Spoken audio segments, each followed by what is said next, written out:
and welcome to another episode of Women and Resistance. And I am one of your hosts, Adesoji Iginla. And with me, as usual, is my sister from another mother, Aya Fubara Eneli Esq. How are you, sister? I am ecstatic to be here this evening and to talk about Rebecca Lee Crumpler. And I'm going to have to get quiet and get into her at this time. Okay. I mean, the title of this episode is Doctor on a Mission. And becoming a doctor was in itself an uphill task. So, first and foremost, could you introduce who Rebecca Lee Crumpler is or was?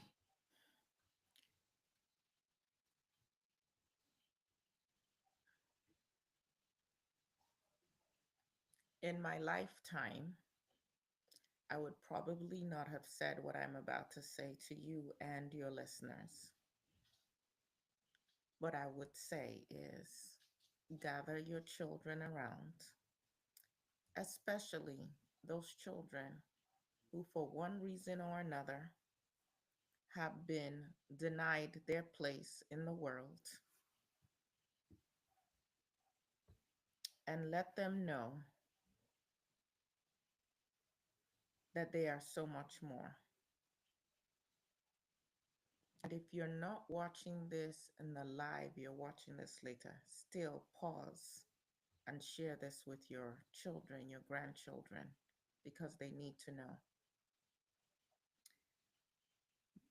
I was born Rebecca Davis. My parents' names were Absalom Davis and Matilda Weber Davis. I must call their names because there are people who write about me but never include the names of my family. The name that has been lost to history is the name of my aunt, and yet she was Instrumental. arguably the most influential person in my life. I regret that I never wrote her name, even though I referred to her many times.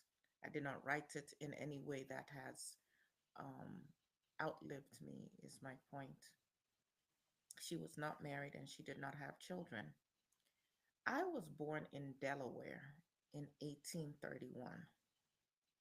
And I invite your listeners, whenever they are listening to someone like me, not to just listen to my individual story, although there is power in it, but to consider the context in which that person lived. So, in the United States of America, what was happening to Black people in 1831?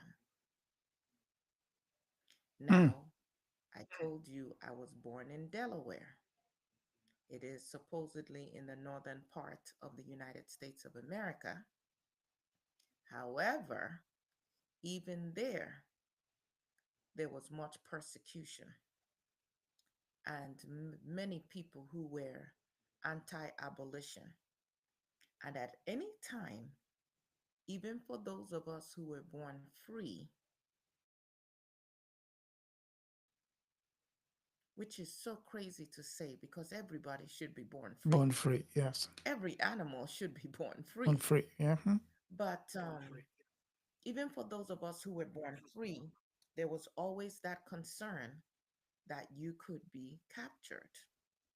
Some of you may know the story of the on which the 12 years a As a slave slave. book and movie was based, and how he was captured and put back into slavery. Now, where I lived, there were very few opportunities for education for Black children, and I was a rather bright child. And my parents wanted me to have that education because they understood the importance of it. And so they sent me to live with my aunt, who was in Pennsylvania. And at that time, there were more opportunities for education for so called Negro children. And when I lived with her, my aunt was a healer. She had no degrees, but she was one of those women who took in children, who helped out the community, healing them from all sorts of things, bringing children into the world.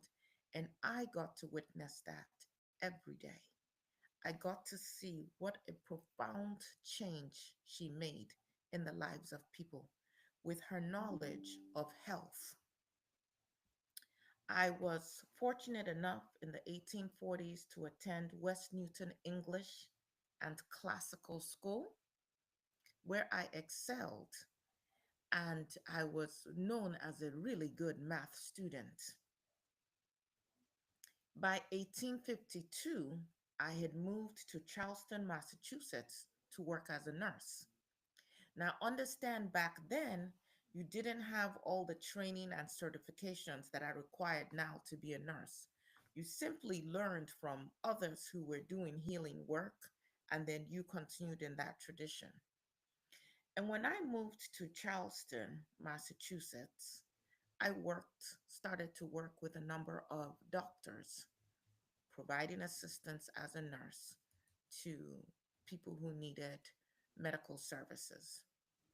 I also met and married Wyatt Lee. That is where I got the middle part of my name, Rebecca Lee.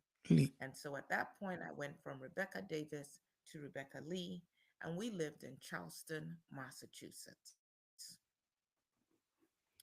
For 8 years, I worked with these various doctors, and they were so impressed with my work, with how quick I was to learn, how studious I was, how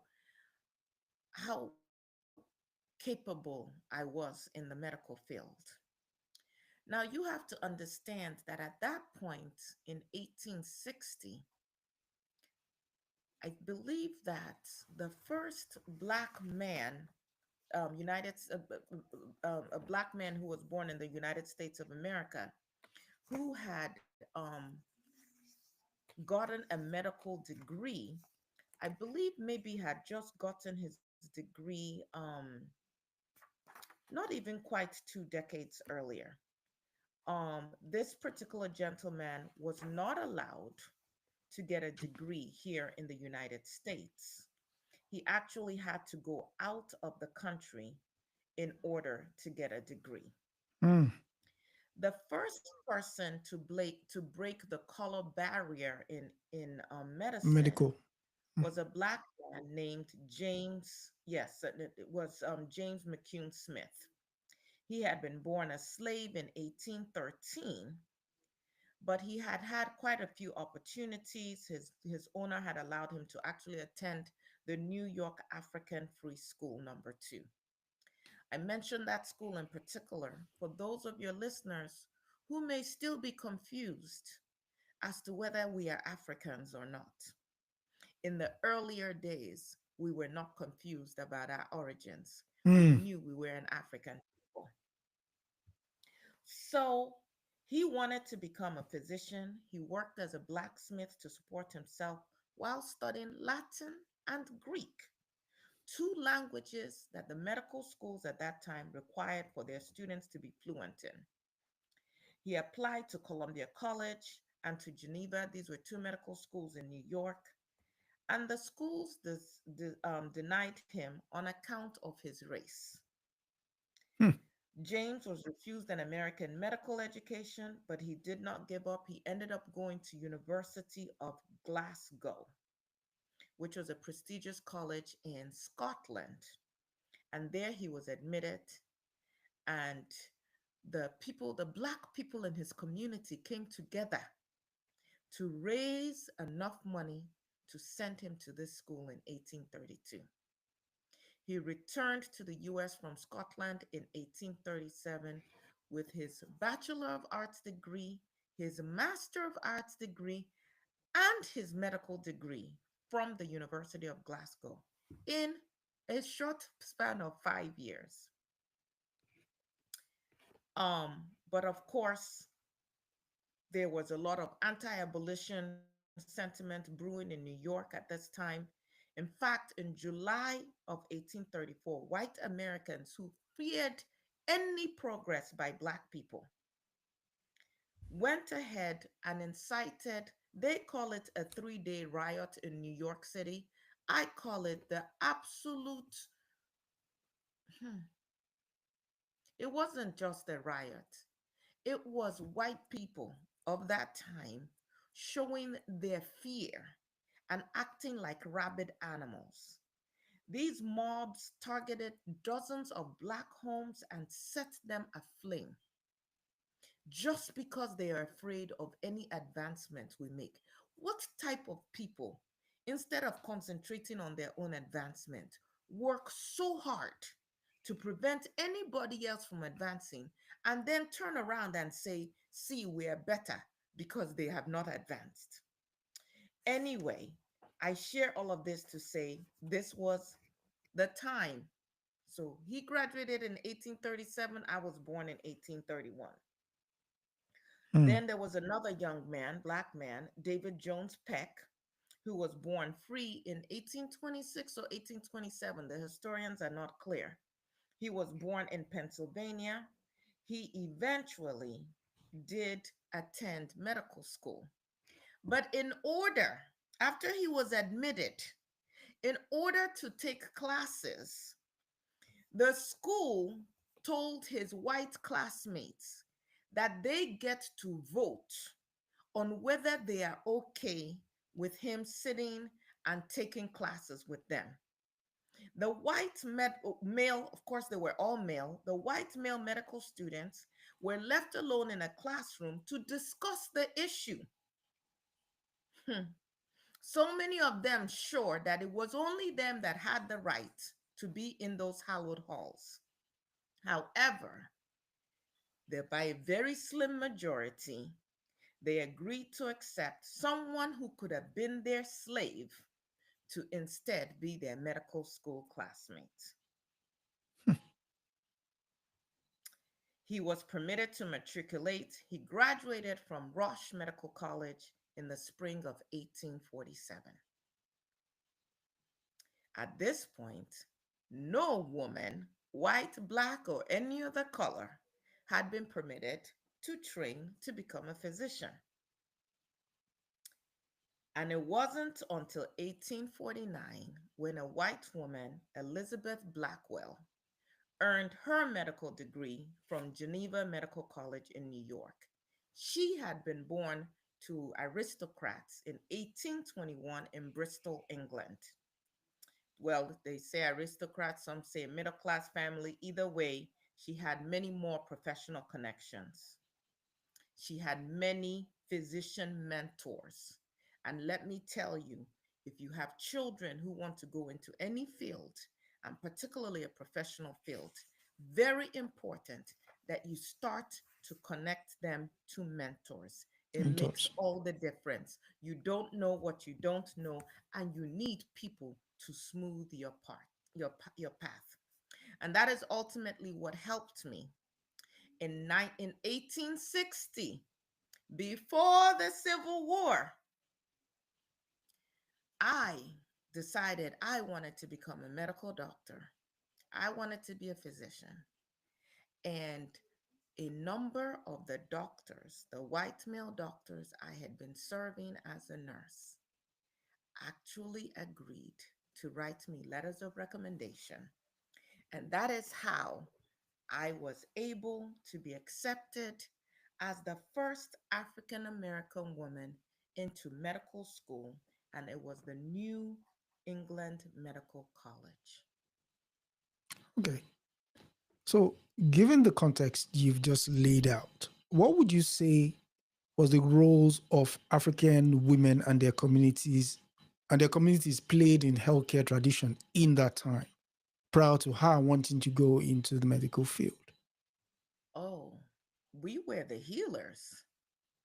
We were the ones who brought all the babies into the world, white, Black, and in between.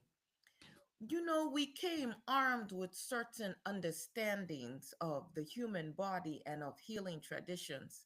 In fact, there is a woman, a professor, she's retired now, Valerie Lee, who wrote a book about grannies and midwives that I encourage you to go and take a look at.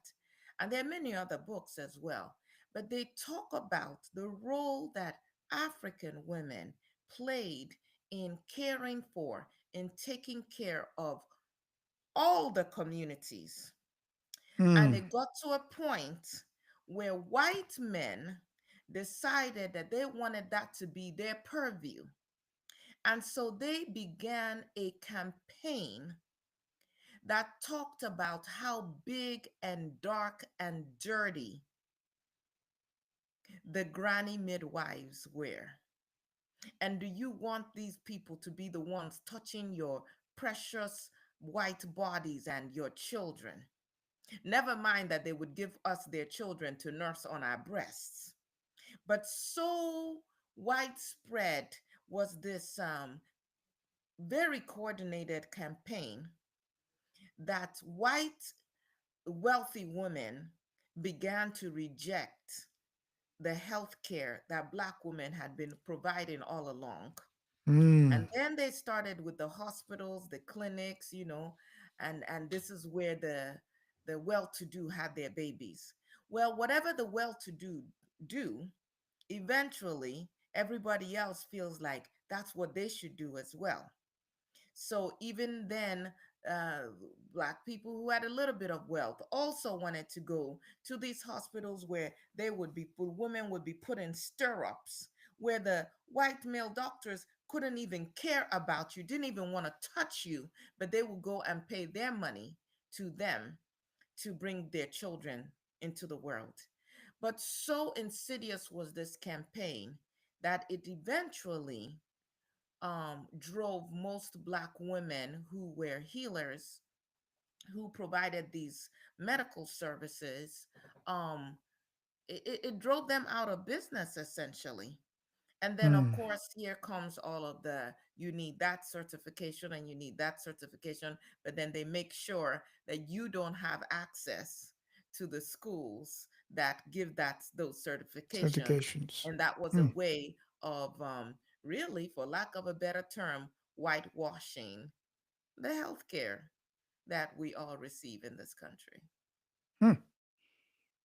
So, um, bearing in mind that she's now going into medical school, what would you say?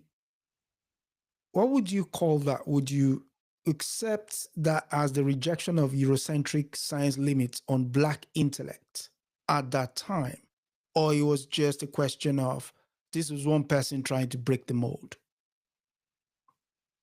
I don't know that I had those thoughts. Clearly, we were in a very precarious situation. As I told you, I got into medical school in 1860 and the Civil War was about to break out.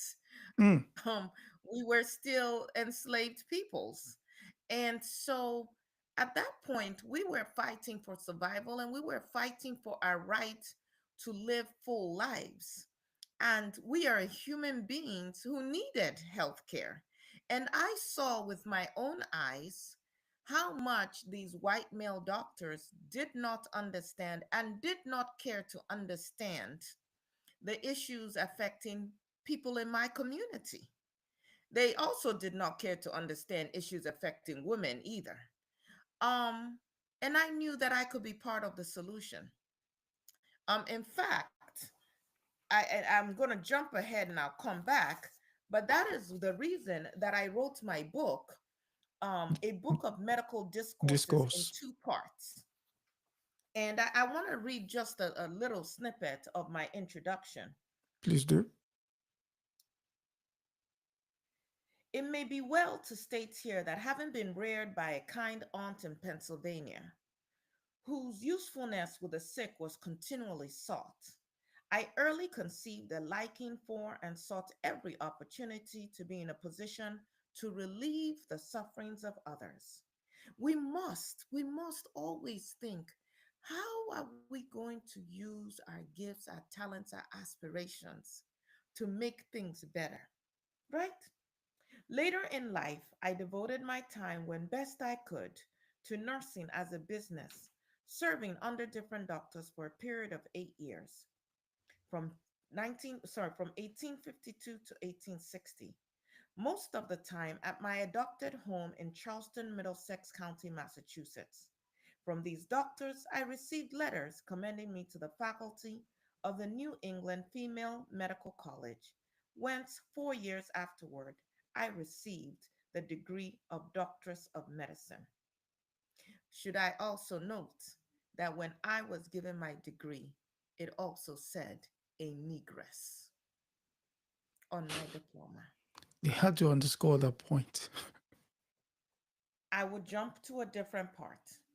I believe matrimony to be a divine institution, and that the results arising from a union of the sexes should be considered an important study for each party concerned.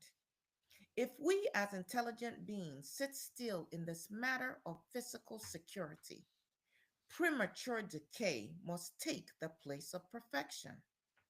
Since I have, with no small degree of diffidence, consented to submit my long kept journal to the public in the form of a book, I desire to present the different subjects by the use of as a few technical terms as possible,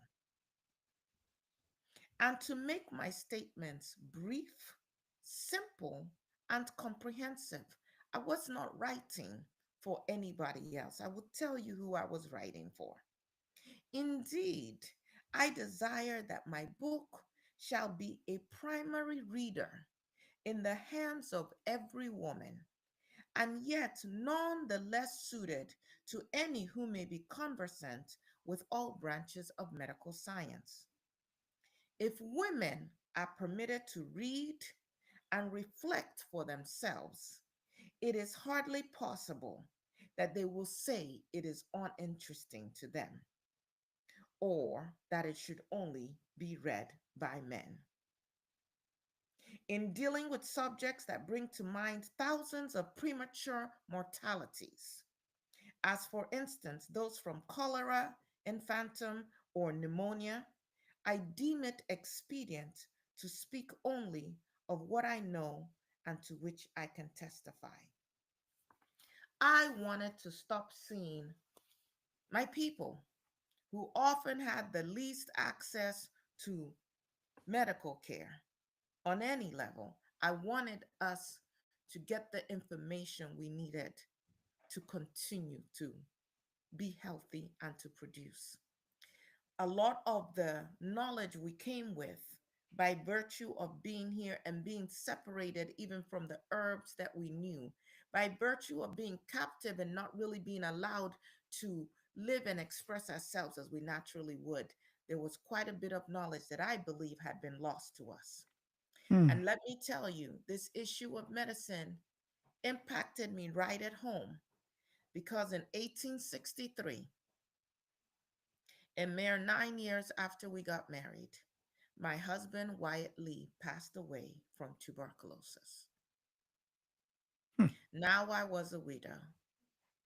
And at this point, so much was raging in the United States that the school withdrew my funds for my education. I was terribly concerned. Will I be enslaved? And if I'm not, how do I pay to finish my education? And here again, the Black community, understanding the importance of unity, came together. And there was a scholarship called the Wade Scholarship put together by Black professionals, and they paid the rest of my way for me to become a medical doctor.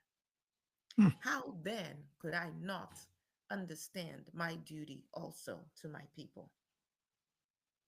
In 1864, I graduated from medical school as the first African American female physician in the US, something that was not celebrated, it was not heralded, it was not written about in the way that the first Black men who became physicians in the United States of America were written about. I leave it up to you to figure out why the disparate treatment. But I was to face so much more. As a matter of fact, at places where I would go to serve as a physician, there were places where the pharmacist refused to fill any of my prescriptions.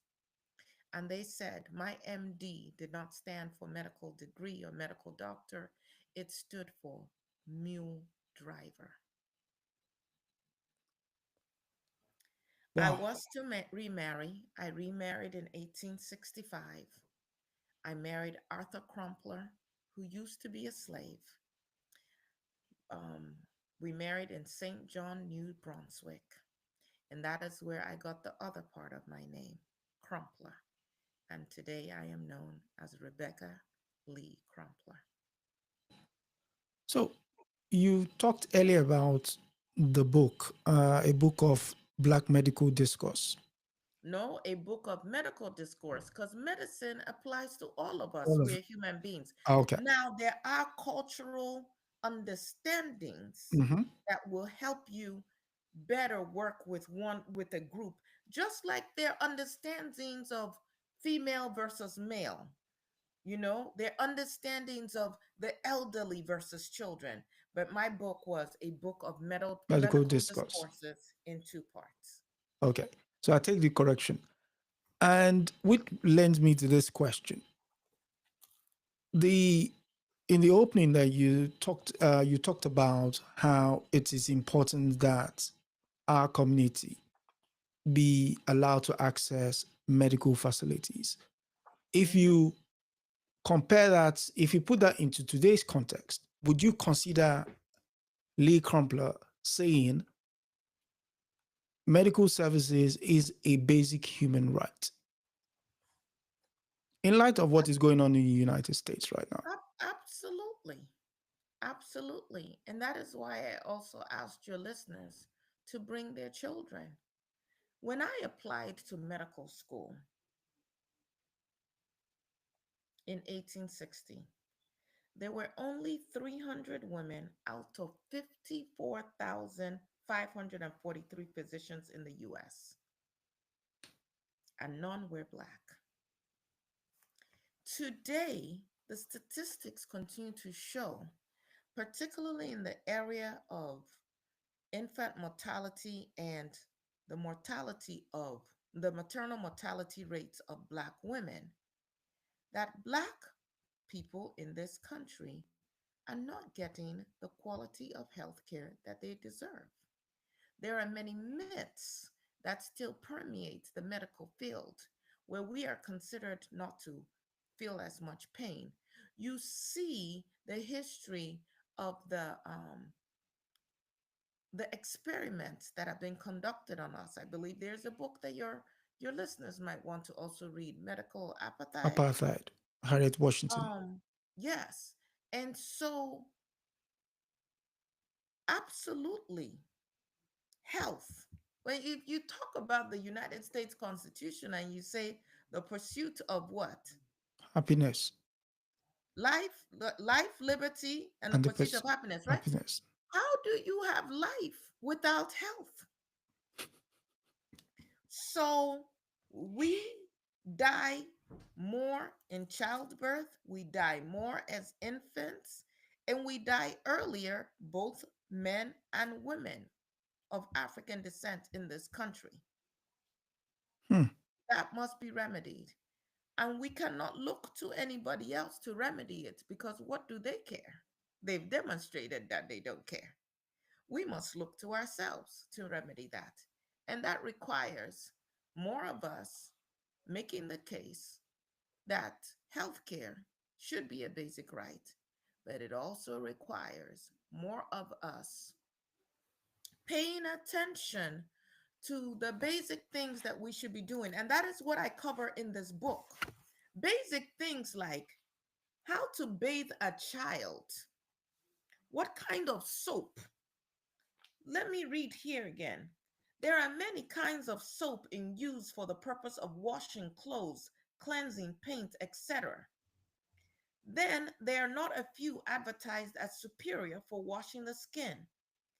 But the fact that water into which soap is rubbed turns white or becomes sudsy is sufficient evidence that it contains an alkali or something having the nature of potash.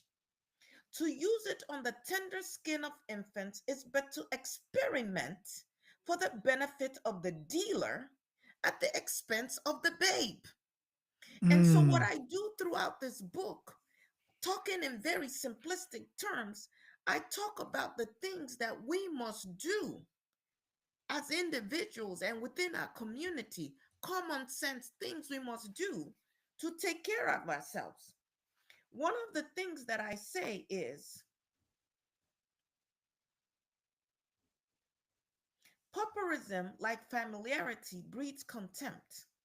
Therefore, persons should try with all their mind and might to avoid its conditions.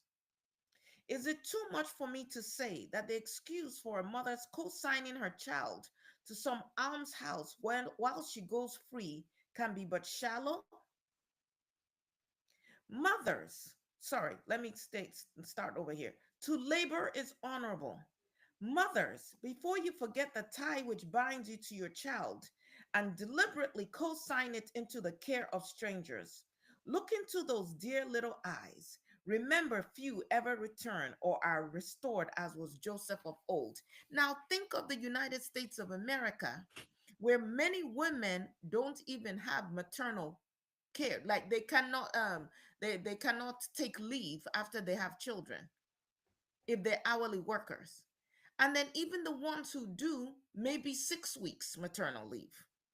If you have really saved up and you're in a good job, maybe 3 months, which means there are some mothers who are leaving their babies in daycare, childcare, whatever we may call it, as newborns just to live. So I wrote this as coming from a child. Cast me not off, dear mother. Oh, cast me not off is my plea. I have ears with which to catch the sounds of rejoicing or murmur from thee. I have a look that never has been given, which can only be given to thee. I have a word that has never been spoken, but yet can be spoken so free. Yes, a token of gratitude ever shall dwell on my lips for thee. I have a tear that has never yet glistened, that someday may trickle for thee. And so, in a society that condemns women to put to bear, within 24 hours, you are out of the hospital and they don't ask you who is at home with you to help take care of you, the mother, and help take care of the baby. You see, there's a problem here. And so I give so much common sense advice in here.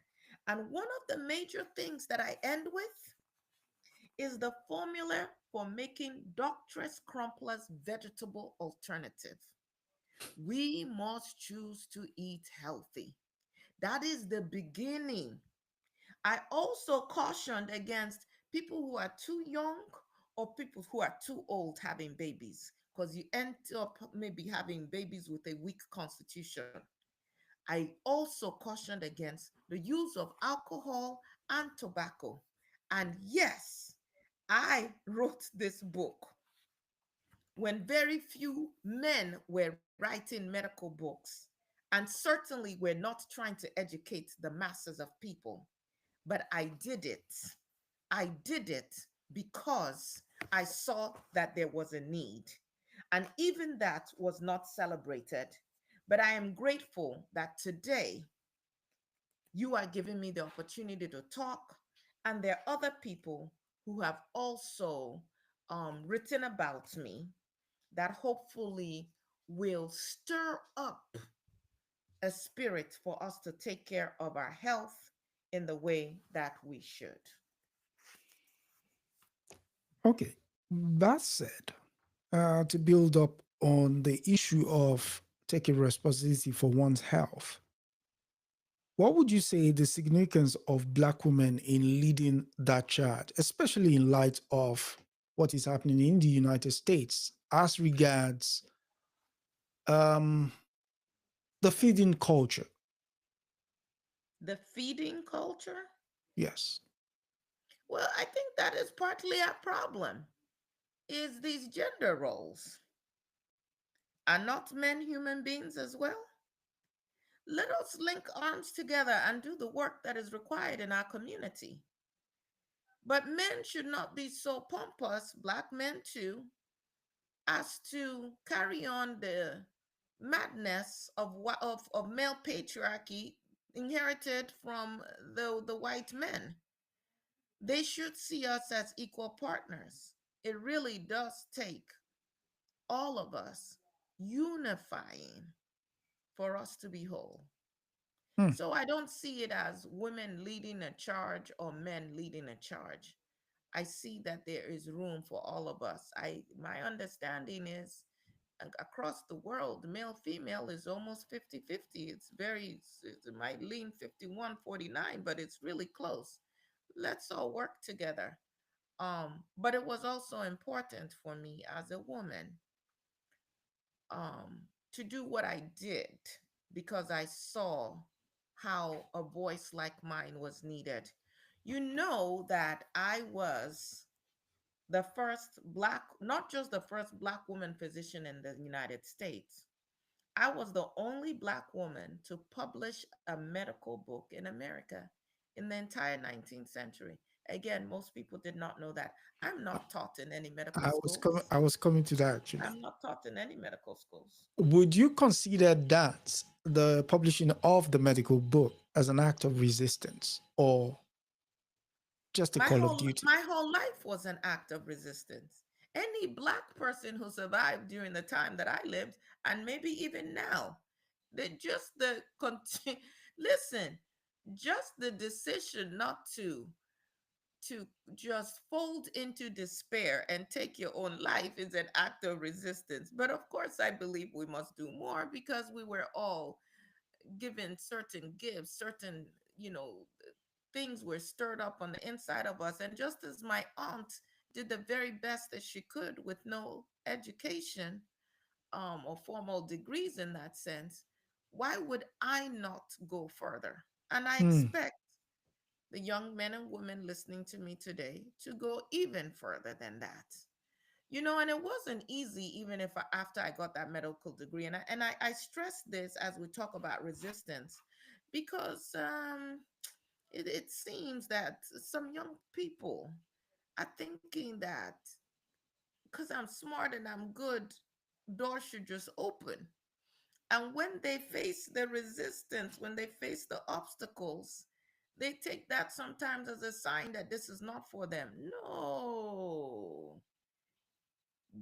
Applying to law school at that, sorry, to medical school at that time, persevering in medical school with being the only black person there and everybody's looking at you like you don't belong. My husband passing away while I was in medical school. Yeah. The Civil War raging while I was in medical school. Hmm. Riots taking place up and down all around me. My goodness, can you imagine the pressure? But what would have been the alternative to graduating? Giving up? And where would that get me? And where would that get us? And so after I graduated from medical school, I was so happy to work with the Freedmen's Bureau, providing care to over 30,000 formerly enslaved Africans. And I did that for a number of years. And then in 1869, I moved to Beacon Hill, Boston, where I established a medical practice I still remember the street. It was 20 Garden Street. Um, in 1870, we were blessed with our daughter, Lizzie Sinclair Crumpler. My book does not go into my personal life, and no one yet has sufficiently done the research to find out what happened to my daughter. We do know that after my passing, my husband lived for a few more years and he left all of our belongings to his niece.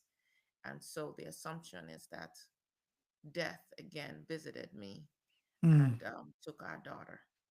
But this book that I'm talking about was published in 1883. So, for those of you listening who have a book on your heart, in your soul, in 2025, pray tell me, why have you not written and published your book? That too is an act Of resistance. of, for the purposes of your show, I guess you call it resistance. It's an act of a free person. It was an act of a whole person. It was an act of a liberated person. So, yes, you can look at it as resistance to whatever these hollowed out human beings were trying to do to us. But for me, it was just an act of my humanity. Hmm. Yes. Okay. So, how would you say? I mean, you've talked about the importance of the book and how it's important that we document not just our contemporary history, but our thoughts and hopes and aspirations for the world. So, how would you think what would you consider um, the the role that having a level of authority in a subject matter gives to authorship? Because there are Well, lots of people out there writing well, books, you don't want to write what you don't know. I mean, but we don't want to be purveyors of ignorance and stupidity. That is very hazardous to our health. And I am, after all, a physician. Um, no, it's important that you take time to study, you take time to prepare, and that whatever you're putting out in the world will be useful to the mm, world. Yes. So no, please. I think the world has enough gibberish, has enough lies, has enough people who are chasing clout. I was not chasing clout.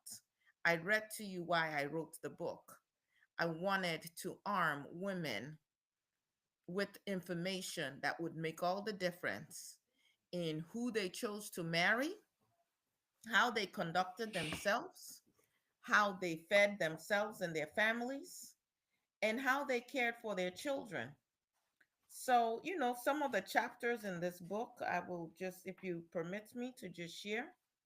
Chapter one is on how to marry. Perhaps your listeners may want to hear a little bit of this because I think it is still pertinent today. At what age should a girl marry is a question frequently asked by young girls of some confiding friend, and almost as frequently unsatisfactorily answered. Suppose the question be amended thus: at what age and how should young girls marry? The answer to the last clause, I would say, taking all things into consideration with the consent of parents or guardians. Very important very point. important. Yeah, Some people want to understood. make a decision by themselves and run away and all of that, but it takes a family. Okay. It is best for a young woman. Now, there are exceptions, so don't come and bombard me with your exceptions. It is best for a young woman to accept a suitor.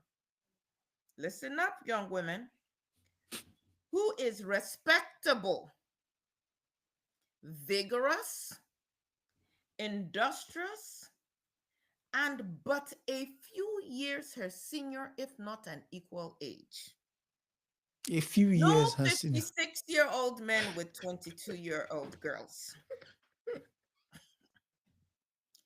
No man that cannot keep a job but wants to marry you. How does that make sense? No drunkard who you now want to have a child with. No, no, no. One who gives evidence previous to wedlock, not a fixer upper, not the one you marry and then you're trying to make him into a man. No, one who gives evidence previous to wedlock of being both capable and willing. If you have to beg him to marry you, I would gently suggest otherwise. Capable and willing to take the entire responsibility of a wife upon himself. No sickly, sensitive young girl need expect to have it all sunshine, Mm. even with an industrious, well meaning man for a husband, rich or poor. And then she goes on. But, well, I shouldn't say she, I go on. Chapter 2, the present modes of washing and dressing the newborn. Very important because our people had a way, we had traditions of how we cared for newborn babies. Not all this stuff that Johnson and Johnson is selling to you people and confusing you on the TVs. I covered the one on um oh, I ask you this. Let me read one more place. I deeply regret to have to state that I have heard many apparently intelligent persons express opposition to the continuation of the human species. That should not be us.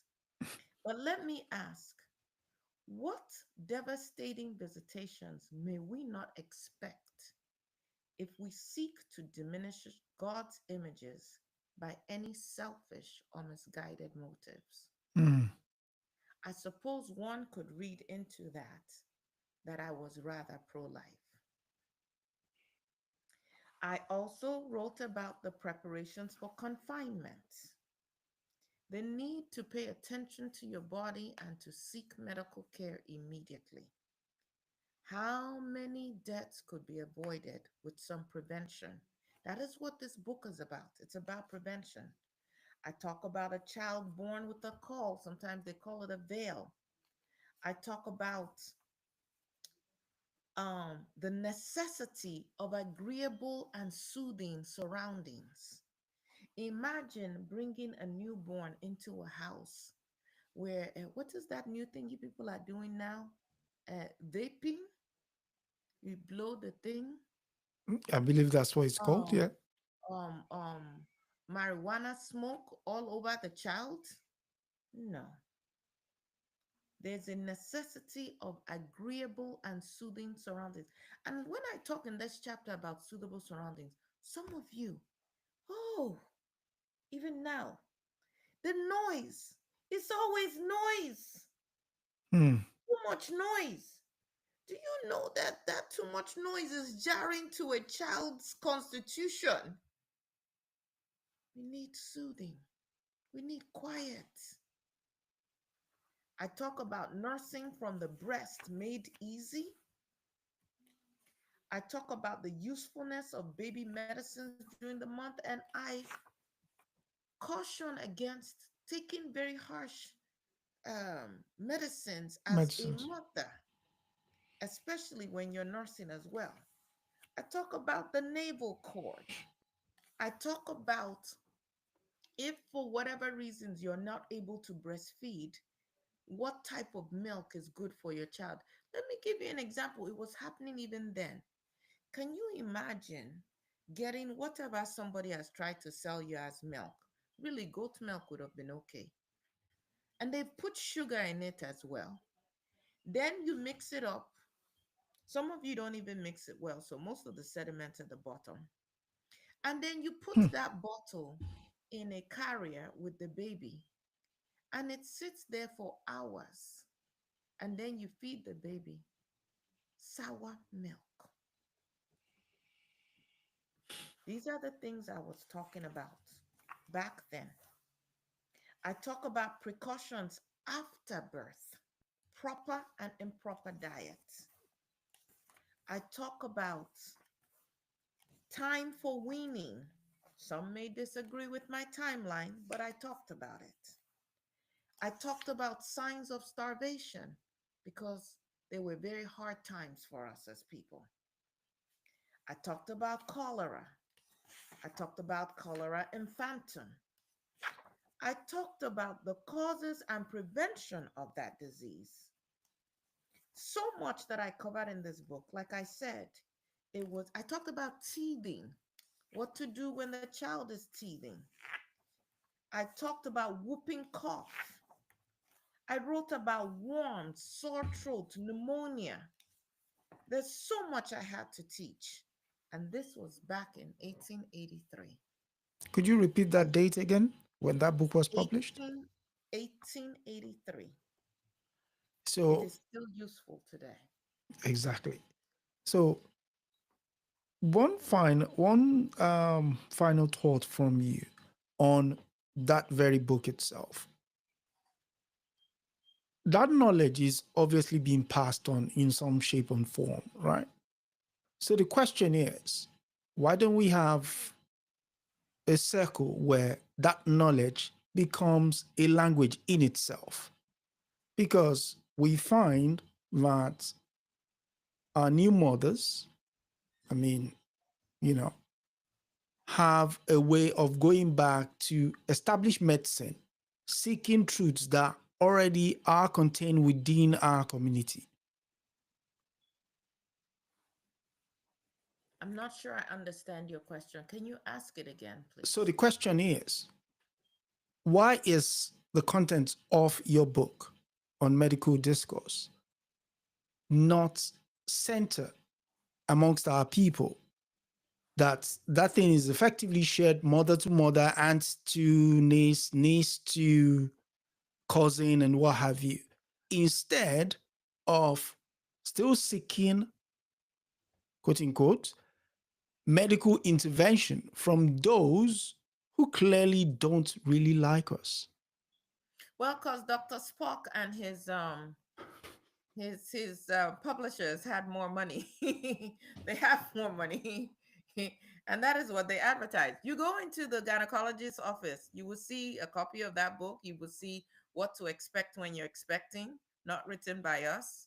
Hmm. There have been other Black women in more recent years who have written a number of books, but I people mean, have this to is easily people have to accessible yeah, language. but and it's way cheaper and more helpful than some of those other books, but people have to have the means with which to advertise these things. The connections make a difference. I'm telling you that when I became the first Black physician, there was no fanfare.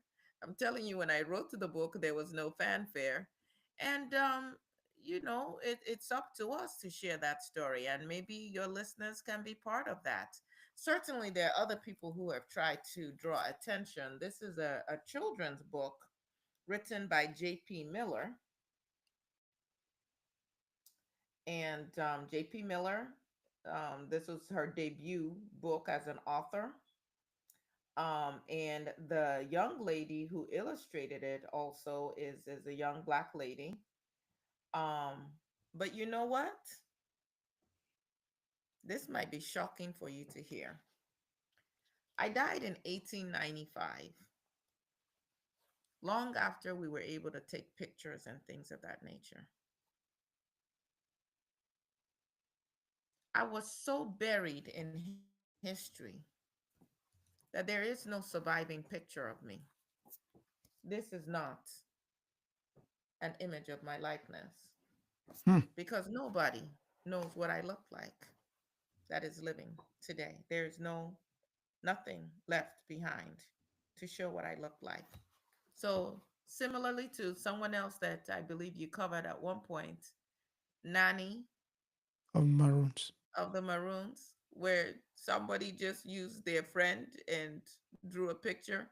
Well, but I guess I'm in great company because the person you people bandy around as Jesus, that's not what he looked like either.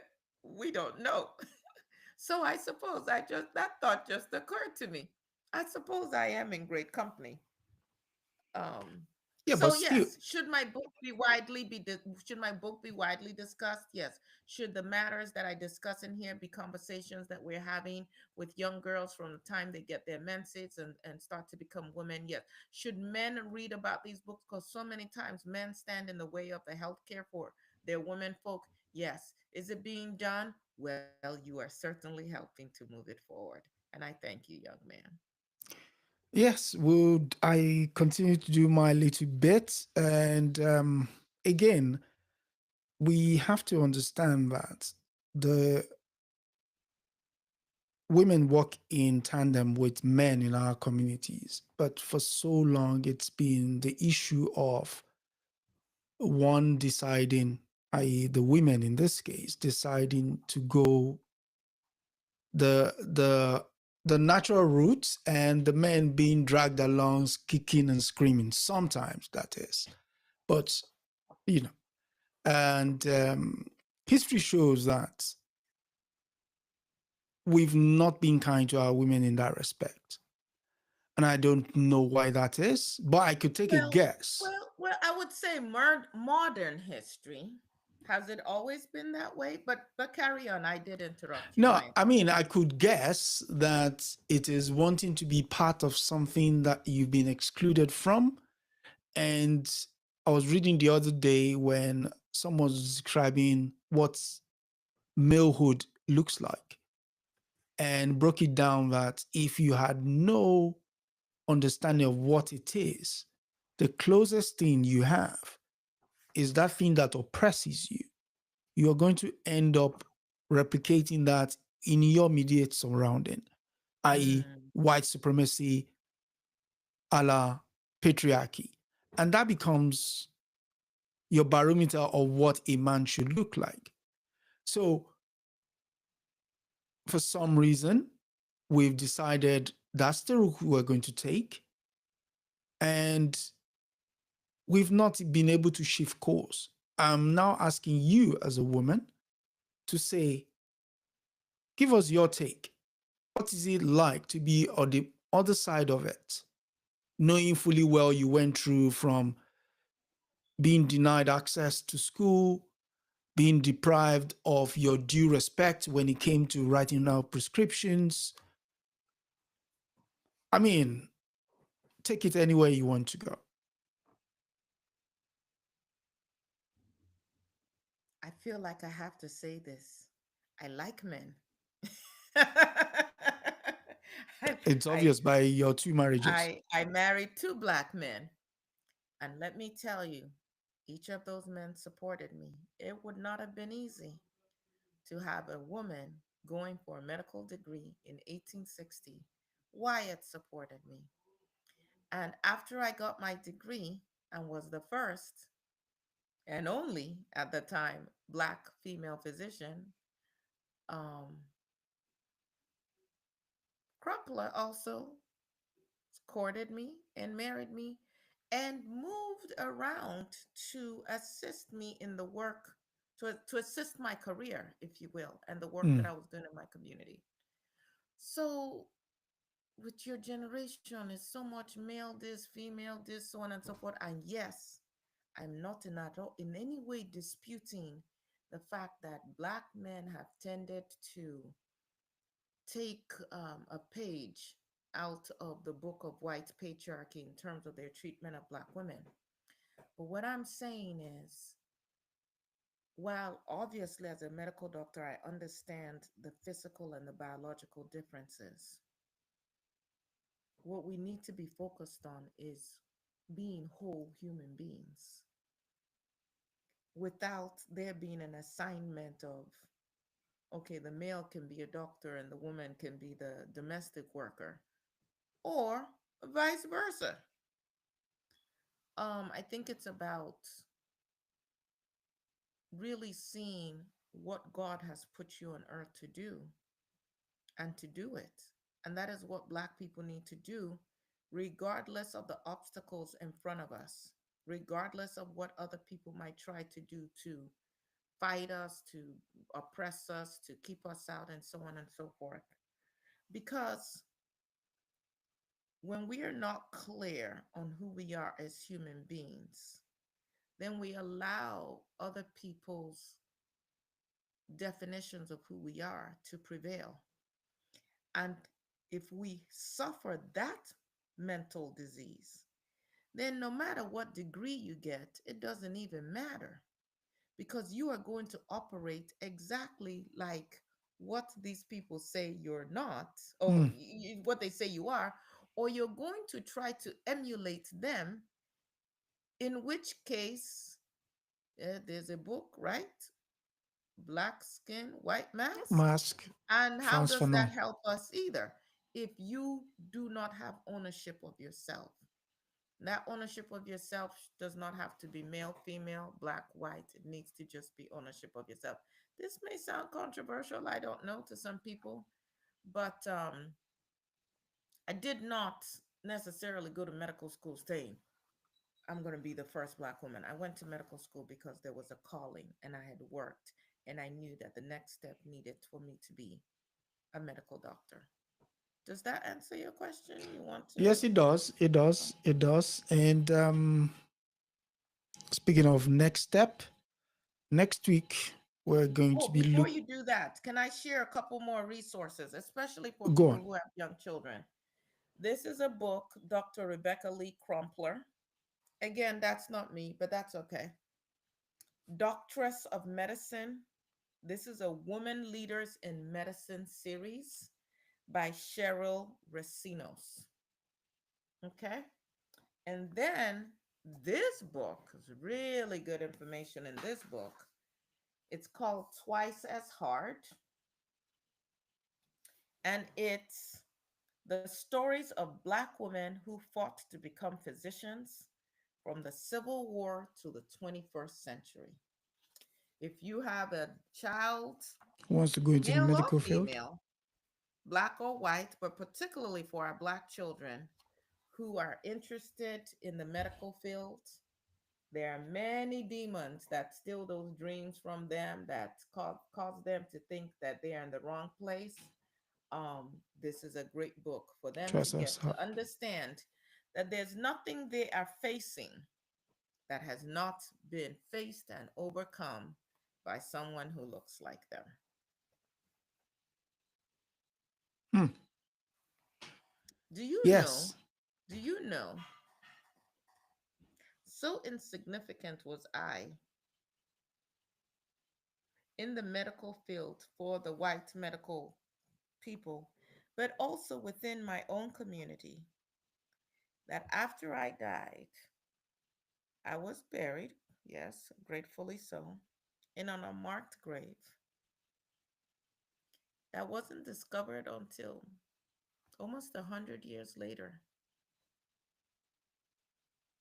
I believe it was 1989. And that is when Black women began to unearth my story. For a long time, they thought the first African American, the first Black, the first woman of African descent to get a medical degree was Rebecca J. Cole. She got a degree after I did. For a long time, I was written off in history, I was erased. So, the other question I'll ask is, who in your family might be getting erased right now? What must you do even within your own family? Yes. Yeah. So um ensuring that these women are not erased is the reason for this podcast. So we've unearthed another gem and we'll continue to do so as long as we have breath in our body. And next week, we'll be looking at the life and times of Queen Idia of Benin. Promises to be another exciting episode. And from Rebecca Lee Crumpler, any final thoughts? Leave the processed food alone. It is not good for your health. Get acquainted with fresh fruits and vegetables as much as you can. I know that this is difficult sometimes, depending on where you live, but that needs to be your aim. Just that one change, and drinking water and keeping the body moving is the preventative health care you need for the vast majority of diseases. Eat your fresh fruits and vegetables, drink water, and move that body. Yes. Speaking of moving, I have to move to another episode next week. And until then, it's good night and God bless.